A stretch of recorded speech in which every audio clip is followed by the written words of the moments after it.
자, 오늘은 우리가 모의고사에 기출이 되었던 오규원 시인의 살아있는 것은 흔들리면서 라는 시를 볼 건데요. 옆에 이제 부제처럼 순례 10일이라고 적혀 있죠. 그래서 이 작품이 이제 연작시인 겁니다. 그래서 순례라는 제목을 가진 여러 가지의 시가 있는데 그 중에 11번째 시라고 볼 수 있고요. 일단 제목에서부터 사실 대왕 스포가 나오고 있죠. 살아있는 것은 흔들리면서 라고 해서 살아있는 존재는 흔들리며 산다 라는 어떤 인식이 들어있나 봐요. 자, 우리가 한번 시를 읽으면서 들어가 봅시다. 살아있는 것은 흔들리면서. 자, 여러분, 살아있는 것 이꼴 우리가 두 글자로 생명이라고 볼 수 있겠죠. 생명은 모두 흔들리면서 튼튼한 줄기를 얻고 잎은 흔들려서 스스로 살아있는 몸인 것을 증명한다 라고 되어 있죠. 자, 여러분, 우리가 일단 사람이든 뭐 식물이든 동물이든 생각을 해보세요. 여러분, 우리가 보통 이렇게 서 있을 때 흔들리는 상태를 좋아해요? 아니면 좀 멈춰있는 상태를 좋아해요? 여러분, 이 좋아한다는 표현을요, 그게 편한지 안 편한지 생각을 해볼까요? 멈춰있는 게 편한지 흔들리고 있는 상태가 편한지, 무엇을 우리는 편하다고 느껴요? 그쵸? 가만히 멈춰있는 게 안정적이잖아요. 즉 우리가 살아있는 것들이 막 무언가에 의해 흔들리면 불안정하다라고 느낄 수 있겠죠. 펜이 너무 두꺼우니까 조금만 교체하고 들어가 볼게요. 자, 우리는 흔들린다라고 하면은 뭔가 불안정하다라고 느끼는 거예요. 한마디로 불안정하다라는 거는 어떤 고난과 시련의 요소라고 해석할 수 있겠죠. 근데 그렇게 불안정하고 고난과 시련이 이제 가득한 그런 과정에서 우리는 튼튼한 줄기를 얻게 된대요. 여러분, 튼튼한 줄기는 얻었을 때 좋은 것, 긍정의 요소잖아요. 그리고 잎은 흔들리는데, 여러분, 잎도 마찬가지로 흔들리는데 어떤 불안정, 고난과 시련인 거죠. 그러면서도 스스로 살아있는 몸인 것을 증명해낸대요. 즉, 자신의 어떤 살아있는 몸인 것, 본인이 생명을 지닌 존재, 생명력 있는 존재인 것을 증명할 수 있게 된대요. 요렇게 되는 거네요. 그래서 지금 현재로서는 뭔가 불안정한 시간을 갖고 있지만 그걸 통해 무언가를 얻을 수 있다라는 인식을 보여주는 거죠. 그럼 따라서 우리가 이 네 줄을 통해서 알 수 있는 건요, 살아있는 생명은 불안정한 시간을 보내지만 그 안에서 또 긍정적인 것들을 획득해 나가면서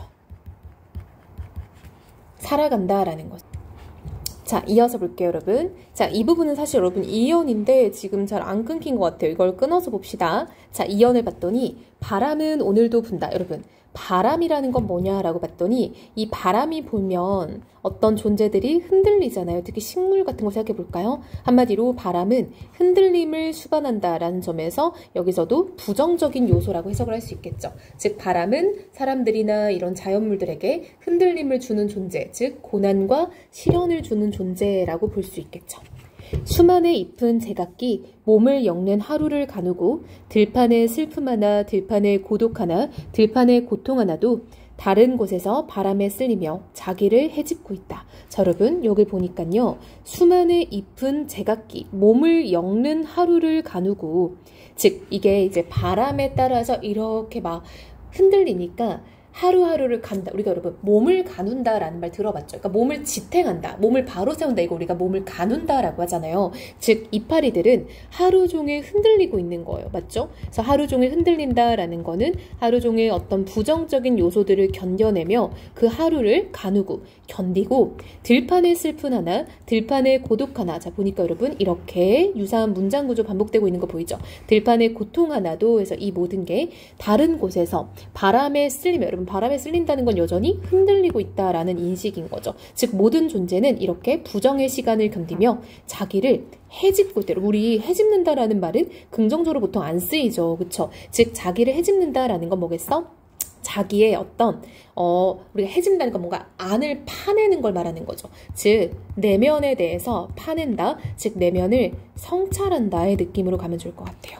그래서 모든 존재들은 특히 잎으로 지금 여기서 표현이 돼 있는데 이 존재들은 모두 다 부정의 시간을 겪으면서 자기를 헤집고, 즉 내면을 성찰하는 시간을 보내고 있다라는 거죠. 그래서 이 부분은 유사한 문장 구조가 반복된다라는 것도 체크하면 좋을 것 같아요. 그럼 시 자체가 지금 어려운 시는 아니에요. 자, 마지막 요 볼게요. 피하지 마라. 여러분, 피하지 마라라는 거는 명령형의 종결 형태잖아요. 즉, 이렇게 명령형을 쓰면은 뭔가 강한 어조가 드러나죠. 뭔가 화자의 어떤 의지적인 태도가 드러나죠. 빈 들에 가서 깨닫는 그것. 우리가 늘 흔들리고 있음을 피하지 말래요. 도치법이죠. 여러분, 도치법을 쓰는 이유는 뭐예요? 강조하기 위해서 쓰는 거죠. 즉, 우리는 늘 이렇게 시련과 고난 속에서 살고 있음을 이걸 피하지 마라라는 거죠. 즉, 한마디로 나의 어떤 고난과 시련을 피하지 말고 마주하여 그것을 통해서 우리가 깨닫는 것이 있겠죠. 예를 들면 뭐였어요? 긍정적으로 얻어낼 수 있는 어떤 튼튼한 줄기. 살아있음을 증명하는 것. 이런 것들을 얻을 수 있잖아요. 한마디로 피하지 말고 우리가 그 고난과 시련을 직면하면 우리는 생명력을 증명할 수 있는 존재고요. 튼튼한 줄기와 같은, 즉 이건 여러분 흔들림으로써 얻을 수 있는 거잖아요. 한마디로 튼튼한 줄기라는 거는 달리 말하면 더 뭔가 성장한 것, 성숙한 것을 표현할 수도 있겠죠. 그래서 이 두 가지를 얻을 수 있으니 피하지 말자라고 우리가 볼 수 있겠네요. 여러분, 이 시는요, 그래서 어떤 삶에 대한 태도를 표현하는 작품이다라고 보면 좋을 것 같아요. 그래서 이 작품은 어떤 우리의 삶에 대해서 깨닫는 거죠. 그래서 이거는 화자의 삶에 대한 성찰과 인식이 드러나는 시다 라고 볼 수 있고요. 고난과 시련을 통해서도 우리가 살아있음을 증명한다거나 혹은 더 튼튼한 줄기를 얻는다거나 이런 성숙을 할 수 있다라는 깨달음을 주고 있죠.